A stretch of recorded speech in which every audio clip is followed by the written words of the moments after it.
This episode of Medic Mindset is supported by iSimulate. From the very beginnings of this podcast, I've been committed to keeping Medic Mindset always and forever free. Their support allows me to do that. Thank you, iSimulate.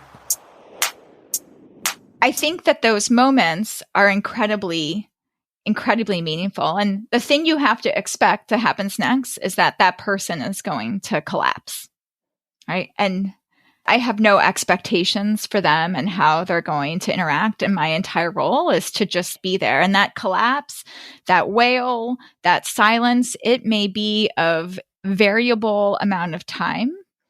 And it's about just being there for them in that moment. The only quality improvement project I've ever done where the lone intervention was education was around termination of resuscitation.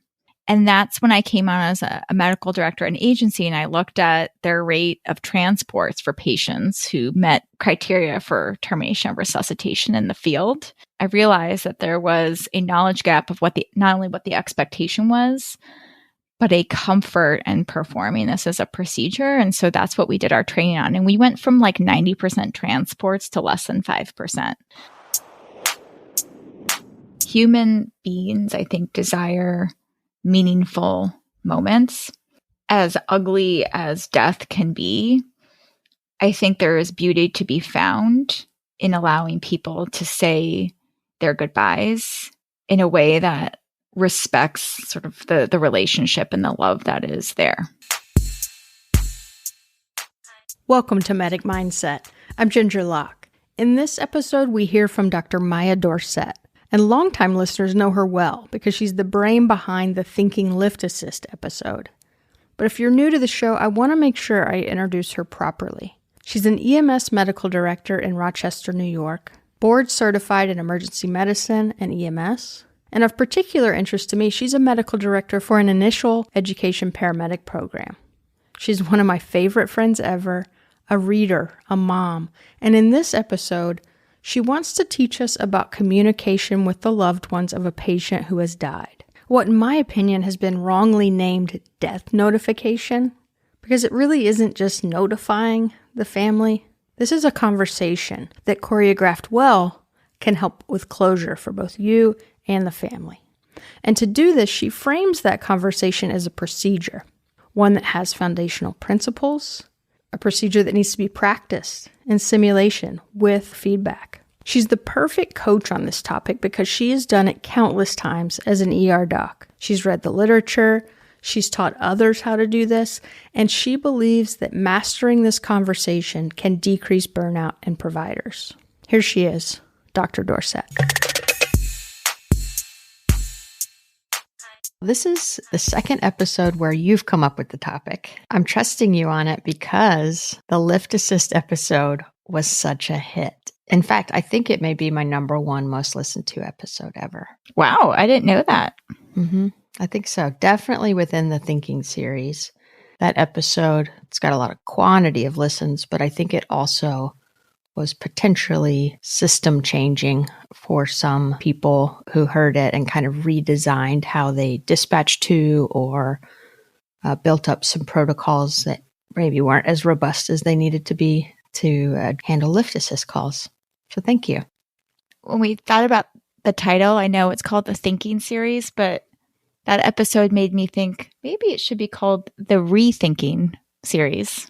Ooh. Well, that episode was definitely a rethink for a lot of people, myself included, because as we recorded it, it was, you brought up some points that I had never considered, which is my absolute favorite cognitive experience, to think I have a mental model for something and then have somebody come along and bust it up a little bit. So thanks. Thanks for letting me talk about my favorite things.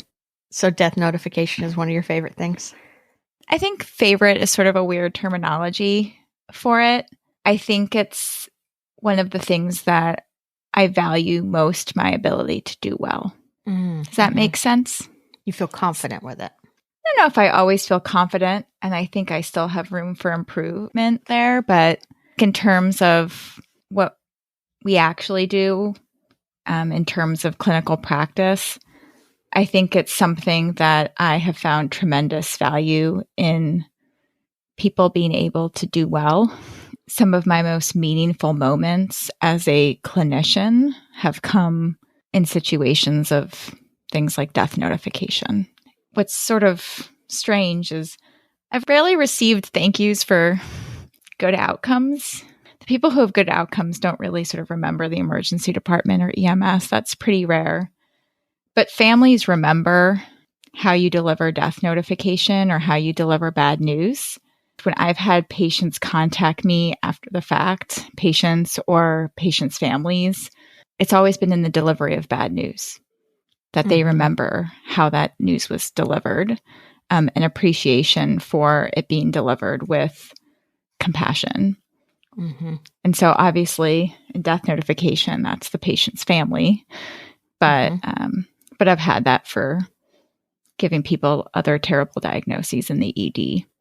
We spend a lot of time teaching and talking about how to change the tide and how to change the outcome. And that is a huge part of what we do and why we go out there every day. But I think after practicing medicine for a while, I realized that bad things are inevitable, but there's still a lot of good and solace and compassion to be had in being able to do those things really well.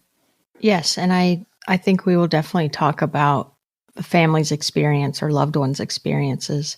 But in reviewing for this conversation, some recent articles that have been published in the PEC, I think it was fairly recent. Hang on, let me get Are you talking about Bremley Crow's article about burnout? Yeah. And so I think it's also, I want to highlight how important it is for EMS providers to do this well for their own purposes, right? We've got the audience that we want, the family, we want them to have a positive experience. And then we also want the clinicians themselves for it to be it could be a positive experience for them, at least not a negative one. Sometimes the terms are really hard to find because we talk about things in terms of sort of positive and negative. And it's like sort of a deeper level than that, right? Like there is no like joy without feeling. You can't experience what you do if you don't experience the humanity. And when I think about sort of the things that build up, the things that feel icky are the things that are sort of left unsaid. And fundamentally in everything we do, it's about being there to connect with other human beings. So no matter what the outcome, what the clinical circumstance, finding a way to connect with others and to process that and to fulfill your role in a truly excellent way, whether your role is to get ROSC and transport for the post-cardiac arrest, or what our role actually is more often, which is to be able to deliver potentially the worst news that ever somebody's had in their entire life in a compassionate way that makes you feel like you did something really important for that family. I think that's fundamentally what we want and sort of how we derive. I don't know if like joy isn't the right word for it. I don't know what the right word for it is, but I think value, purpose, maybe purpose is the right word in what we do. So NAEMSP has a blog, and you authored one of the article bites. It was number 33 by Article Bite. It's the summary of articles. The first author was Dr. Abraham Campos. Rebecca Cash's name was on there. They looked at a couple of things. It was a large survey, I think over 2,000 respondents. The results were that 77% of ALS providers had delivered at least one death notification in the past year. 33% of BLS people had done that, but only half of all those clinicians had received any training as part of their initial education. And I thought about, because I'm an initial ed educator, I thought about, do our students receive that training? And they do, but it's actually, it illuminated something interesting. They get it if they get our associate's degree. They do not get very much if they're going through our certificate track. So part of our associate's degree, and this is like furthering this argument for degrees, because you get this type of enrichment, I think, with degrees. There's a class they take called End of Life Issues, and there's a whole day, a whole class dedicated to this procedure of how to deliver bad news or death notification. And they get to practice as part of that too. Do you want to talk about the procedure? I think the place to start is actually to start talking about why we need to think about it as a procedure. I think very often when we say, okay, what are the skills that you need as a paramedic or EMT? What are the procedures you need to be able to do? People list off the procedures. I need to know how to assist ventilations, and I need to know how to apply a splint and how to apply and interpret a 12 lead and perform these other skills. But conversations, notifications, interacting, those are a procedure. And I think it's important to think of them as a procedure because that gives you a way to approach how to do it. Before I do an IV, right, I get all my things assembled. I have a way that I go about doing it. And eventually, as I become more proficient or then eventually become an expert, those things become more seamless. I have the little things that I do to make it more comfortable, that make it the way I do it, based on sort of my individual preferences and what works for me. Thinking about these difficult conversations in that way is really important so that people understand that there is a process. And as you're learning how to do that, having a script or a protocol to take you through that process so that you can develop a comfort that you see an initial path. And then you build on that over time and you become more proficient and certain other things become automatic.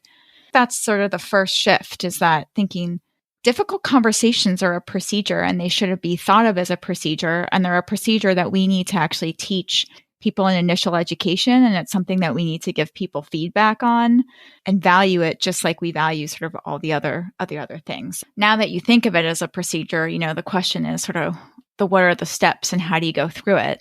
Just like any other procedure, there's multiple pathways to get there. I mean, I can tell you how I do it and give some references, but I think that there's multiple paths on how to do it. Did you get to your style by trying various styles within the framework? Or do you use different styles for different, as you're reading the room, kind of different scenarios? So there is some variability in reading the room, just like any other procedure. As you develop expertise, you're able to modify it for the current circumstances. But when I was learning how to do this, I learned a basic protocol and then I watched people do it. And that was part of med school? It was just part of that was actually curriculum? Part of residency. In med school, we had some conversation about delivering bad news, but in the end, what I learned didn't really apply to the circumstance of the emergency department because a lot of it was taught by people who already had pre-existing relationships with those patients, right? I'm a primary care doctor and I'm teaching you how to tell the patient who's been your patient for 2 years that they have cancer. In the emergency department, which is very similar to EMS, although the one huge difference, right, is that in EMS, you're in the patient's home versus this disconnected place of the emergency department, is that you don't usually have pre-existing relationships with these people. And so developing that sense of trust and making clear this picture that you did everything in your sort of, even though they don't know you, that you have compassion and you're invested in the outcome or you're invested in their feelings. That's a really high stakes thing because we don't have these pre-existing relationships. In residency, I remember having a lecture on this in residency. 4th year residents had to give a grand rounds. And when I was an intern, one of the 4th years gave a grand rounds on delivering bad news in the emergency department, specifically around death notification. And her name was Netta. And I still remember her lecture. She did an amazing job. And I think what the biggest thing I took away from her lecture was step 1. So I think so many things are so intimidated because you're I don't even know where to start. It's this huge thing. But it was step 1, which was identify what they know. Because the first place that you can go wrong big time is that you don't know where they are, right? What is their understanding of the current situation? Just like if I'm doing another procedure and the first step is it indicated? Where are we? It's the same thing with this the conversation is clearly, it's going to be indicated, but in the sense of where are they?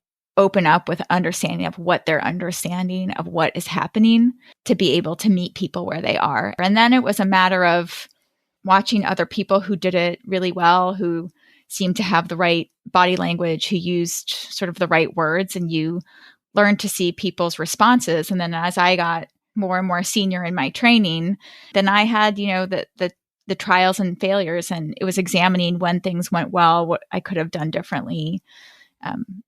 Unfortunately, I've had a lot of experience giving death notifications in the ER and in the pre-hospital realm. But at the same time, I've learned to value doing it well. Mm-hmm. I'm really concrete, and I that's what I want for the listeners, is for them to have some actionable, tangible things that they can try on their next shift. So when you talk about finding out what they know, what words do you use to assess that? So it depends if I'm talking to them on the phone or in person, or part of the situation. Part of what I use, like in the ED, is the information EMS gives me. But even in the pre-hospital realm, sort of the first words I use is, what's your understanding of what has happened? Some of them may start talking and they have the full understanding and even say the words out loud to the room and to you that they know that their loved one is dead. Yep. And sometimes the response to that question is, are they dead? So they'll ask a question back at you. They'll ask a question back. And those are actually the hardest situations, because one of the things that you're trying to do is pull them from where they are and then build this sort of narrative in this key moment. And when the next question is, are they dead? And you give them that answer, then there's a variable period of time before they're going to sort of come back and like find the information. But I found that delaying giving them that answer is not helpful. Sometimes that's the question, but very often what you'll find is that they don't understand what has happened. They'll start telling you the story. Or I'll just say, tell me what's happened, or what's your understanding of what's happened. They'll start giving you the HPI. We're home, they were in the other room, I don't know, like they weren't responding. And then it's a matter of sort of collecting the information and saying what your understanding and interpreting what they've seen in terms of what is actually happening. So you say like, okay, so you saw them collapse and you called 911 and they instructed you to do CPR. And whenever I can insert something in the narrative that lets them know that they did everything right, because at the end of this, I don't want them to question, like, did I wait too long? Could I have changed the outcome? As I say, like, you did absolutely the right thing. You called 911. It's amazing that you did CPR. That's the most important thing that you did. And then I'll say, so when we got here, this is what we found. Your mom was not breathing on her own and her heart has stopped beating. And it's really important that you use very clear terminology that anybody can understand in that moment. So I'll say something like that. And then I will go into what is it that we're actually doing for the patient. Obviously, these things vary because sometimes you're coming in and this is like a hospice person. They sort of know what's happened. But the first step should always be to understand where they are and what their understanding of what's happened. Because the last thing you want for this kind of conversation is a miscommunication. That makes sense. I think that's probably the breaking of the ice, if you will. The kind of getting started is probably the hardest part, because most paramedics, they talk to people all day long. They're empathetic enough to read people and know that, look, okay, once we've got started, I know how to talk to you, right? But I do think it's that beginning step. And it's interesting because what you are doing with that first step is you're allowing them, the family or loved one, to be the first to talk, right? They're the ones that can kind of get it started. The one thing I forgot as far as the first step. Okay, yeah. I think the first step is introduce yourself and who you are and identify who they are and who this person is to them.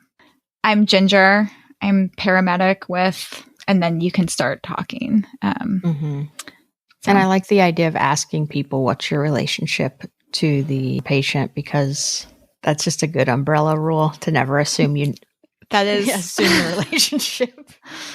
Yeah. Never That goes for Never. any call, any situation. Never assume the relationship. Yeah, that will alienate it, and it's hard to recover from that. Yeah. So in our notes, you talked about the architecture of creating meaningful moments. What is that? If you think about sort of your like own experience of bad outcomes or high stakes things, human beings, I think, desire meaningful moments. As ugly as death can be, I think there is beauty to be found in allowing people to say their goodbyes in a way that respects sort of the relationship and the love that is there.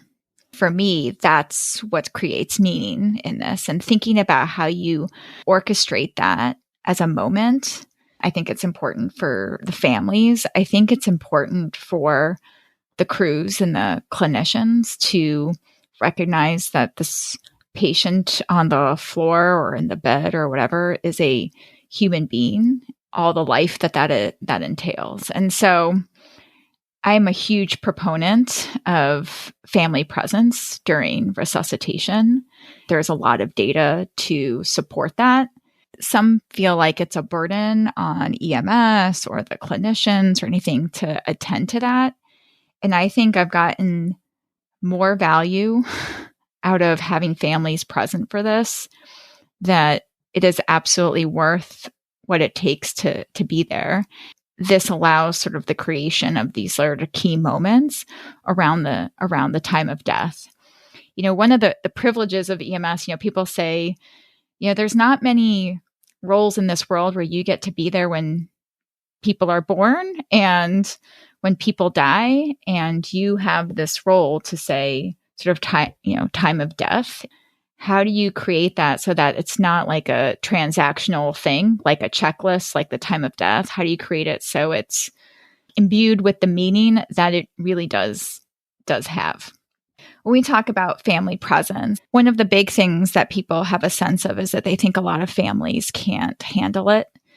And I think that there is an interpretation. And sometimes people don't want to be there, right? Like the key is everything about this is about meeting people where they are.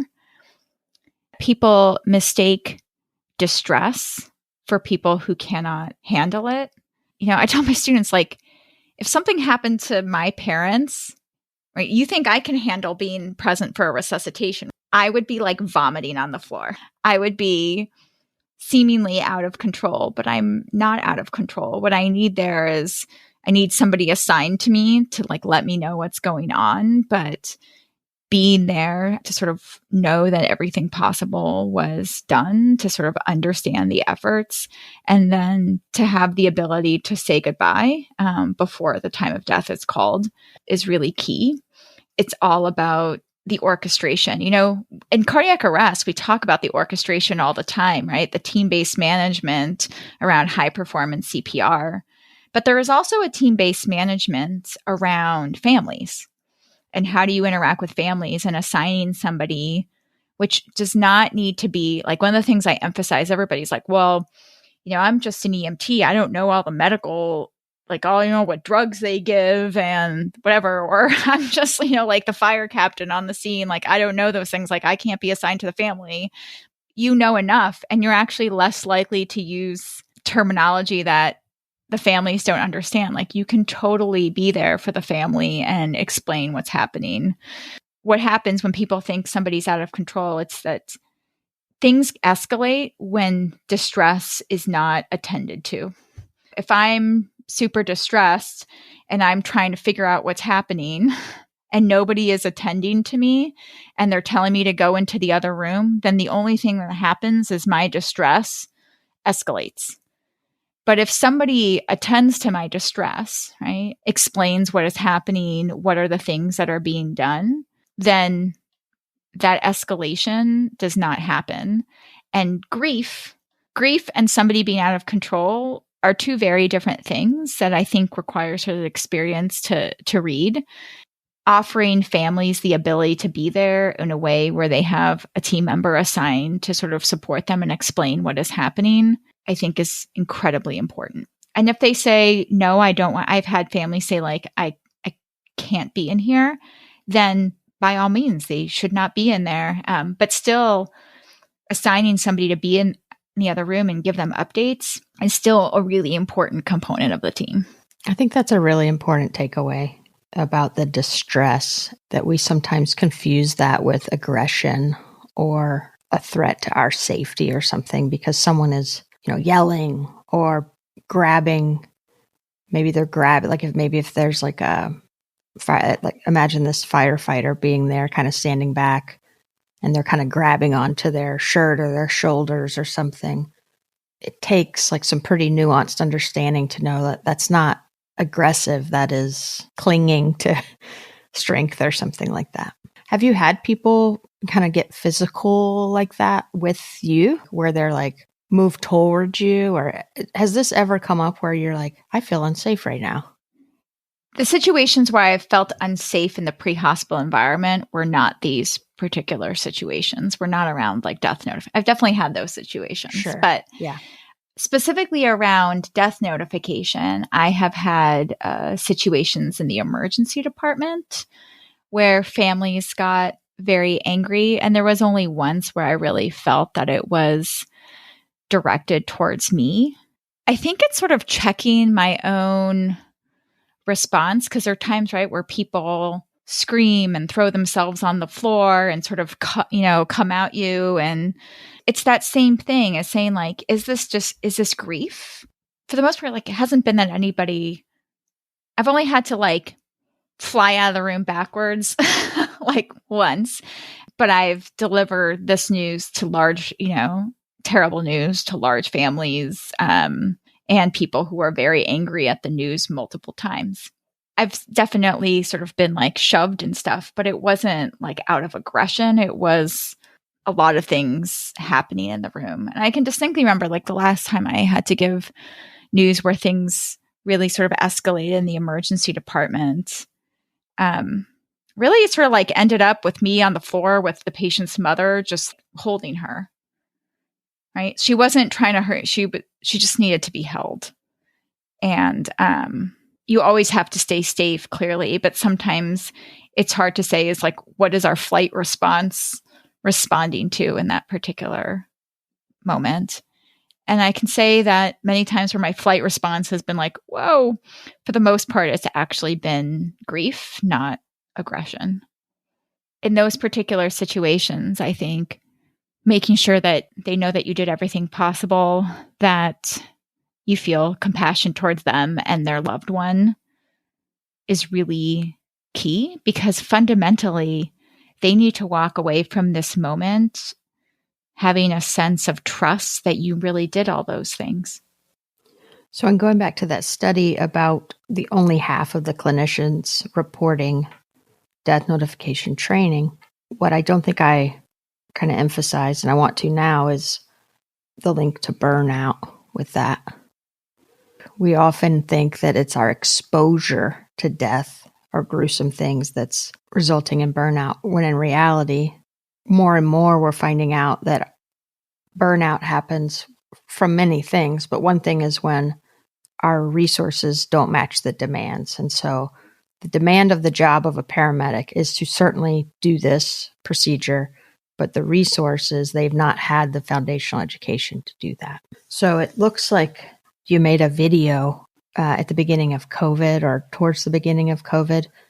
Was that in anticipation of increased deaths during COVID? That's exactly what it was.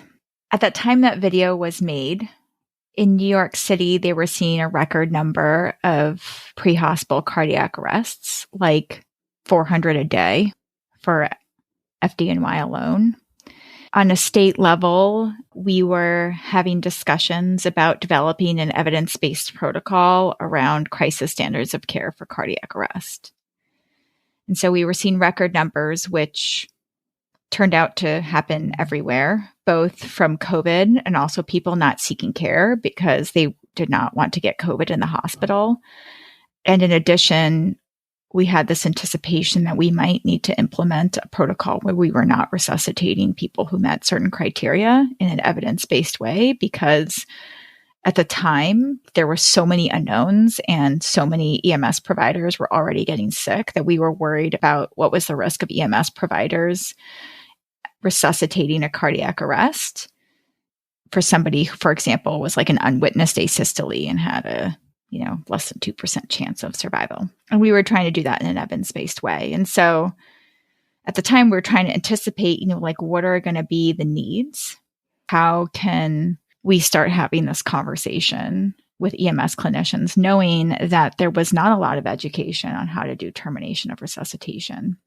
And so it was made over Zoom because we couldn't get together in person to make it. And I did this with Kate O'Donnell, who was actually the clinical coordinator at the time for our program, and she helped interview people.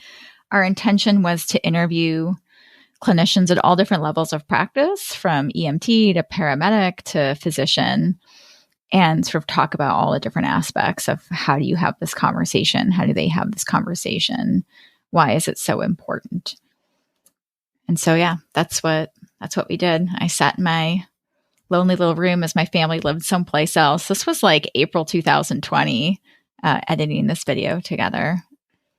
And a lot of what we predicted came true. And there's a lot of things that we thought we knew that we didn't know, but I'm still glad we made it. And I saw it's been viewed almost 2,000 times. I just saw that because I went back and looked at it. Yeah. Yeah. I'll make sure to link to that in the show notes. So what is this grieving thing that looks like an acronym? That is an approach to death notification. And I think this goes to the procedure. And I think that this is a really wonderful protocol for how to do this. It's really a framework. And I'm not a huge acronym or mnemonic person, but I think this is one where it's not the acronym or the mnemonic, it's the process that's outlined by it that I think is really useful. And there was a study, I initially found it because there was a study from North Carolina that used this as an educational platform for pre-hospital providers, sort of in sync with when we introduced termination of resuscitation protocols pre-hospital, right? One of the big, I would call it like sort of general failures of medical direction around termination of resuscitation protocols is that we reviewed all the evidence, we put in these protocols in place, which are totally a good idea from both survival, right? Like we need to stay on scene to work these, but we don't need to sort of use the other resources. But we didn't teach people how to give death notification and how to like outline this as a process. And so I think where things went, where either the protocols were not followed was because people didn't know how to have these conversations, or if they were followed and things didn't go well and people's experience of that was very poor. It's not that there was something wrong with termination of resuscitation. It was that we didn't actually teach people the procedure around doing termination of resuscitation, how to interact with the public who sort of expected their family to be thrown into an ambulance and driven to the hospital. So the grieving mnemonic has multiple components, and I think it is actually really worth going through if you would like to do that. I would. When I looked at it, I'm like, that's a lot of letters. So I wonder. It's a lot of letters. And so if we go through it, it'll make a lot of sense. So the first part, the G of grieving, is just gather. And really, that's gather the necessary people. Pre-hospital, right? Like that's the family members that are there who want to be part of the conversation. One of the things I've also done in the hospital, right? I have like a social worker or a chaplain. But sometimes I ask, say like, we're going to talk about what's going on. Is there anybody else that you want to be part of the conversation? And I will get family on the phone. Family, I've had pastors on the phone, because one of the things that you're hoping to do is sort of, one, give them as much support for things that are familiar as possible. But I also think putting them in the position of delivering this news to all the different people in their lives is also another burden that you're placing on the family who's already on a lot of stress. So having multiple people hear it from you is a really good idea. So I've definitely taken a few moments. I'm like, is there anybody else that you want to be part of this conversation? And they'll tell you, and I'll like dial them up the phone and put speakerphone and introduce myself to them as well. Right. That's really smart. Because otherwise they have to tell the story a million times. They have to make a very painful conversation. And if somebody else can hear it, then they can be present and somebody else can notify the people that need to be notified. Right. That's good.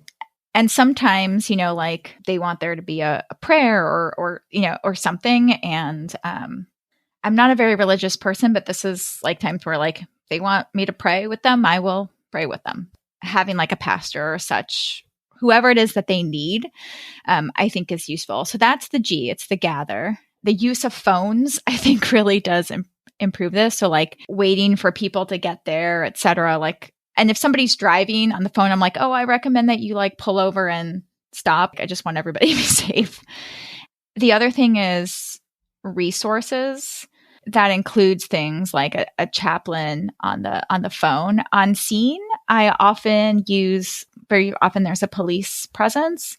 The utility of that is that we're going to talk about sort of the questions that come after about what do we do now? The police officers have a lot of experience with this, and they're the ones who are able to answer those questions. So having the resources from that perspectives.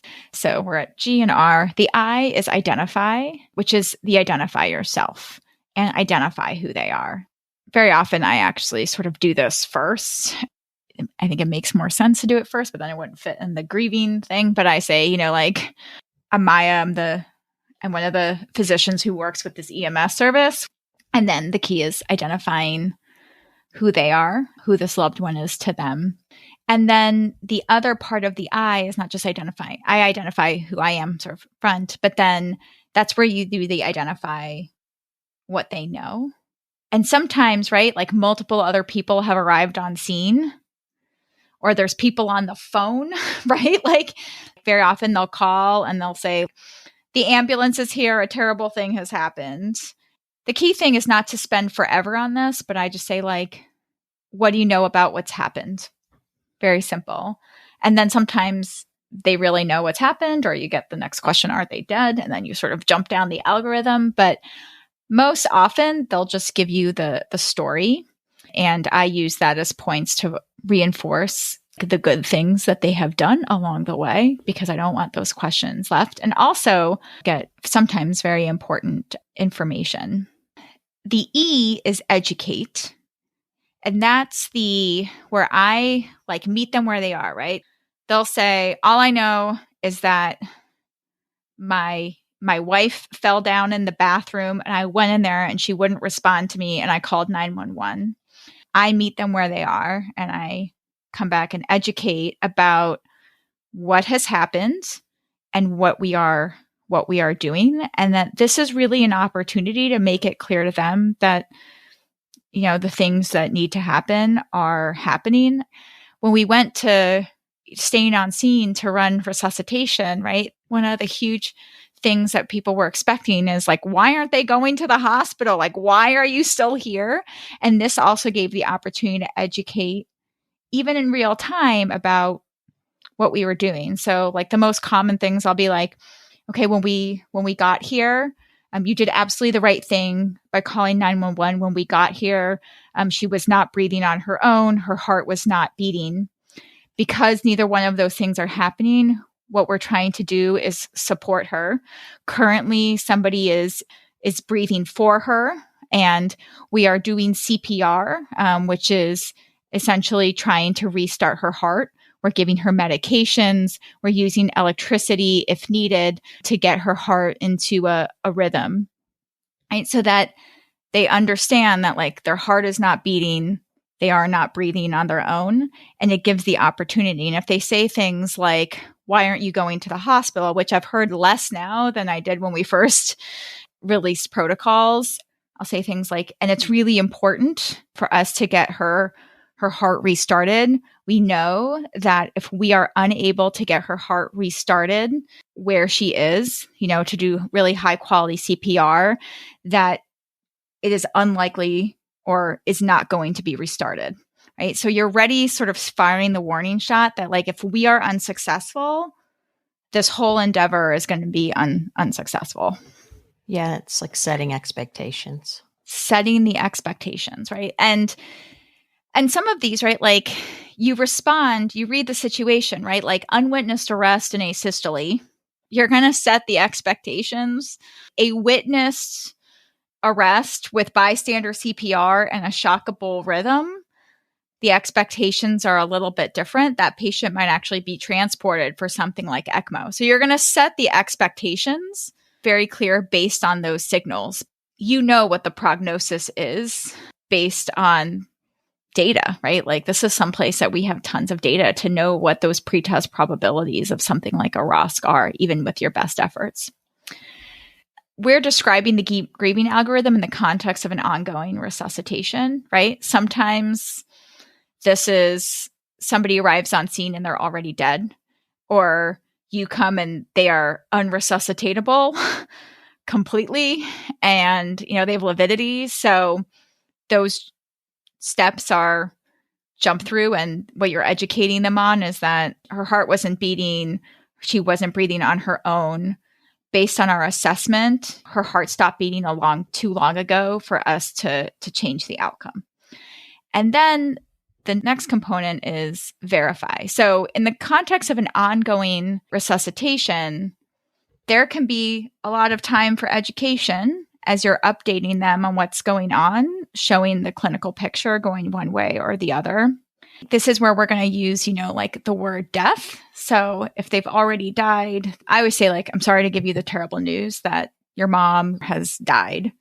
In the context of an ongoing resuscitation, this is when I talk about the architecture of creating a moment.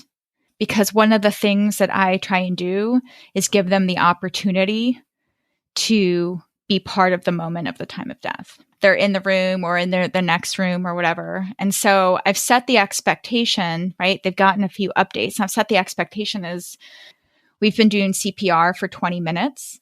In that time, her heart has not shown sort of any response. It does not look like we're going to be able to restart her heart. She is not breathing on her own at all. In 2 minutes, okay, we are going to do one more check to see whether or not we've been successful in restarting her heart. And if we were unable to do so, we are going to stop resuscitation. And at that point, she will be dead. And then I say, do you want to be there? And very often people say yes, and I will assign somebody. Usually this is things as I have them there and I give them, and I make room, right? You coordinate it just like you coordinate with your team.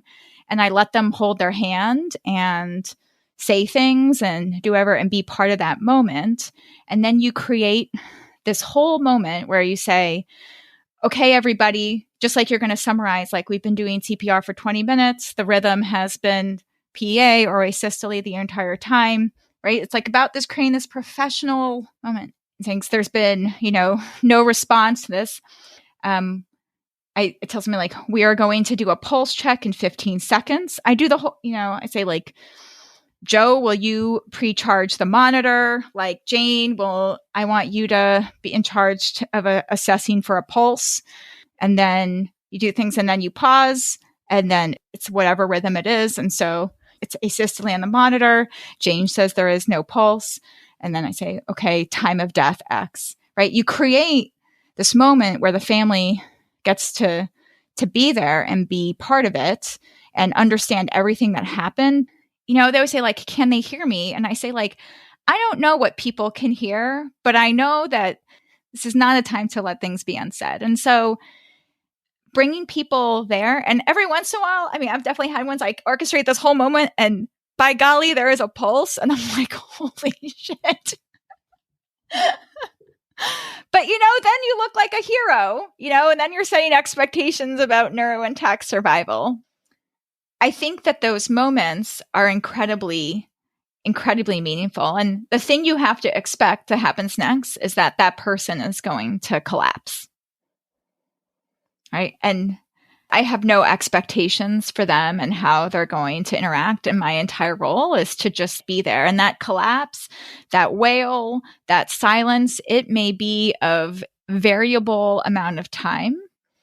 And it's about just being there for them in that moment. I've done this like multiple times in the emergency department. I've done this in the field, and I've never regretted it. I've never regretted it. And every single time, like I have like the lump in my throat because I think that's in a strange way sort of like where some of the magic of what we do happens, is that we have the privilege of being there in this truly terrible moment and giving somebody the opportunity to say goodbye in an environment where they know that everybody there is invested. And I think the level of sort of dissatisfaction and questioning and all those things that can happen retrospectively, sort of like the trauma for families and the trauma for providers, is like, if we don't feel like everybody's on sort of the same team and sort of invested in this outcome and like really cares about this human being, right? Mm-hmm. It's like that shared emotional experience. Everybody's kind of experiencing it the same. We're having different responses to it, but at least we're all present and kind of going through the same experience together. And so that's, like the verify, which can be, they're already dead, like a short thing that you expect them to like. It can be short if they're already dead, but I think the verify can also be creating this moment and definitely using things like time of death. They are dead, not like they passed away, they moved on, they did whatever. Like there cannot be a lack of clarity about whether or not they are dead. And then the grieving has this underscore, which is give space. That's what I talked about before, which is there can be silence, there can be wailing, there can be whatever there needs to be. You don't need to say anything. I think that's the biggest advice, is turn off all the monitors, right? Like turn off all those things and just like let it be. In the field, make sure that your radios are on like low if you need to hear something else that's going on, but like you don't want a bunch of stuff happening because it's about orchestrating this particular moment. And not feeling like you have to say anything. You can just be there. You can just be there. You can just be there. One of the things that people feel awkward about is feeling sad or crying or getting choked up. And I think it's normal to be sad. I can't think of a single death notification I've made in the ED where my voice didn't crack or like a termination. If I stop feeling sad, right, that somebody has died, then I feel like I've lost a really important part of myself. I think people worry that it makes it about you, right? But if you're not flailing and crying and things, right? Like I think most families feeling that you were invested in what happened and that you care about their loved one as a person, it's okay to cry. I think touch is about reading people's body language, but I often hug families and sometimes they're there by themselves, right? So I don't know. I think that people think that they have to hold it in all inside. Like you don't have to hold it in all inside. Just be a human being. It's okay. Families appreciate it. The last couple parts are inquire, nuts and bolts, and give. Inquire is after this variable period of space, ask them if they have any questions. The most common question that you get is like, what do I do now? Which takes you into the nuts and bolts because most people don't plan, right? There are some of these situations that are planned, but most people don't know what to do with their dead grandpa in their living room. Like, yeah. What do I do? Like, are you going to leave him here? Like, what happens next?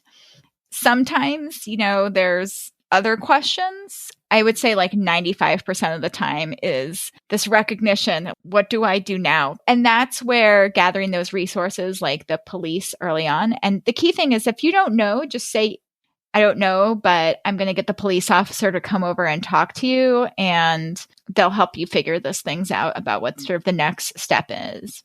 And then the last G is the give, which is give them your contact information. So the key thing is say, like, just so you know, like, we're from, I'm the medical director of Gates EMS. So I say, like, we're from Gates EMS. Feel free to reach out if you have any questions about anything. It may not be on your mind right now, but most of the time they don't call other than to thank you, actually. Right? The key thing is it gives you things like, I'm not done with you. Like, the transaction is not just over. Mm-hmm. I'm still invested in you. In the ED, this actually happened pretty recently. I had a patient die who came in ambulatory, and he died of a ruptured aortic dissection in the ED. And he was like awake and alert. I was having a very hard time with this. And then I got a message that his family wanted to talk to me. And I'm like, right, like, my mind goes into the worst place. I'm like, oh my God, they're going to sue, like, right? Like, and they just had some questions because I had encouraged them to get an autopsy. I had suspected he had an aortic dissection, but unfortunately he died, like, as I was getting him loaded into the scanner. And I had told them that when I deliver the death notification, because they had sometimes the other big question you get is, what did they die of? Right. And this is often, it's like, I don't know. It could be a heart attack. It could be, and with him, it was, I think he had an aortic dissection, and I asked them to get an autopsy because I thought it would help give closure to them and to me, somewhat selfishly. And that's what he did. He actually had a ruptured aortic dissection. And I was so nervous to talk to his sister. And when I finally called her, we really had the most wonderful conversation where she had found that they couldn't release the autopsy results to them too. And she had questions about that. And we went through his care in the ED. And we think that when people call us, we live in such a culture that we think if somebody wants to reach out to us after that, it's because they want to, like, sue us or something. But sometimes they just want more info for closure.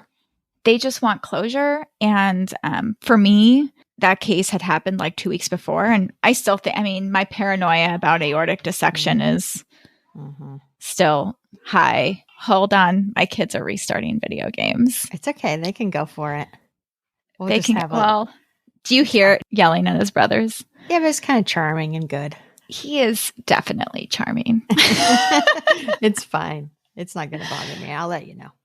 Okay. So that's the last part. The most important thing is that it's a way of continuing the sense that you are invested in them, right? That you have this shared experience, and the transaction is not over. Right. That's the grieving algorithm. I think the thing that's really important is when all is said and done, and you've done this, warm handoff to law enforcement or whoever in your area responds to these cases, is don't leave a mess. So in that video, we interviewed an EMT named Roan, who actually was also a respiratory therapist who I work with in the ED, but he used to work as an EMT as well. He had, I think, what's one of the best lines in the whole video, which was, he said, "It's not like your painters coming in just to paint their house." I knew exactly what he meant, right? Like, that's a transaction. He's like, you gotta, like, you don't want the family after you leave to have a picture in their mind with every wrapper they pick up off the floor, right? Right. Lots of things, you can't remove tubes. You have to leave those things in place. And in New York, there's all these rules about they can't touch the body, like, after they're dead, et cetera, if it's going to be an ME case, et cetera. But the idea is that you're going to clean up, put the furniture back, right? Like, you don't want to, like, leave that burden on the family. You want every part of the experience to be this, like, coordination of, we're professional, but we also sort of, like, care deeply about you and your family. And people who care deeply about other people don't leave trash in their house. It's more like you came over for dinner. Right? Help clean up. Yeah. My kids love me and they leave lots of trash in my house, but that's a totally different relationship. Totally. There's a book called Compassionomics. Never heard of it. Compassionomics. The Revolutionary Scientific Evidence That Caring Makes a Difference by Anthony Mazzarelli and Steve Trzeciak. It's about the true benefits of compassion for patients, but also for clinicians. We think that compassion is just like the warm and fuzzy stuff. And I think when we call it the warm and fuzzy stuff, we act like it's the optional part of our education and our practice. It's not optional that we know the cardiac arrest algorithm, right? Like clearly, like that's a must, and you must recognize a stroke and you must do all these things. And of course, those are all musts. But the compassion part, that's optional. I'm not paid to feel something for you. When we leave that as the optional part and we say in the current climate, say like these interactions with our patients are like transactions with compassion optional, we not only hurt our patients, we hurt ourselves. It's funny because, we talk about the education thing, and there's a few forays I've made into that. The only quality improvement project I've ever done where the lone intervention was education was around termination of resuscitation. And that's when I came on as a medical director at an agency, and I looked at their rate of transports for patients who met criteria for termination of resuscitation in the field. I realized that there was a knowledge gap of not only what the expectation was, but a comfort in performing this as a procedure. And so that's what we did our training on. And we went from like 90% transports to less than 5%. So in QI, we talk about rarely education is the sole intervention, but in that case, it was. But from my paramedic student perspectives, I used to give this just as a lecture. Like I give a lecture on how to do it. But one of the things that you talked about was the importance of the ability to practice it. Like there is no procedure where we give them a lecture like, this is how we give them a lecture. I mean, can you imagine giving a lecture like, this is a lecture on how to do an IV? And you don't give them the opportunity to practice it and get feedback. And then you say, now go forth and like put IVs in real people without ever having the ability, or like I give a lecture on how to do bag mask ventilation and then never give you the opportunity to practice it and then expect you to go do that on real patients. When we do a day of cardiac arrest simulations, right, each one is a little bit different, but we have one that's a termination of resuscitation scenario. And there are lots of learning points about running a cardiac arrest resuscitation. But from a cognitive load perspective, I videotape them and I'm like, oh, you can watch and decide what you could have done better from the resuscitation. But the entire debrief, the entire point is to talk about how did they interact with the family? What words did they say? How did they approach this? We did this. And then I had a student who was in his field clinical who implemented it. He created this moment. He brought the family to the bedside to say goodbye. And he said it was one of the most meaningful experiences. And it's because he overcame his discomfort. He'd had the opportunity to practice and think about how we would do this and apply it, that he did it in real life. And now he is going to be able to model that for others who are there who can see how it gets, how to do that and how it gets done. Just like most of the things I say and do are by watching other people say or do that and be like, ooh, I like that. Let me try that one on for size.